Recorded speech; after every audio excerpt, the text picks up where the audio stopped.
माशाल्लाह यार बाजरी तो भली है। साईं कड़वाल खुश खैर जोर नमस्ते कड़वाल नमस्ते खुश खैर जोर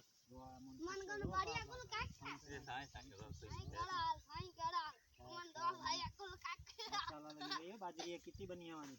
जी असाई बनी 8 लाग रही है 8 लाग रही है सजी बनी में बाजरी है ये सजी बनी में चारे पासे बाजरी है 4 ए बानी बाजरी है 7 किलो कितनी रही है बाजरी या ये सजी खूंटे छड़ी है बाकी ये जो सामू ये देख जे भाई माना अध का घणी रही भई हां अध खाने घणी रही भई एक कोड़ो मसाला लगो दे 40 50 मन जेड़े गए थी ओए अन्या 40 50 मन थे आसे मानू अच्छा बीजो फसल महीने भेड़ो कोई है बीजो है तिल्ले है कोरड़ी है मूंग है अच्छा ये वही गांव केड़ो असा गांव समोरिंद अच्छा जी इतनी कितने वक्त का रहोगे इत्थे असी अंदाज मुताबिक 60 65 साल थे गया है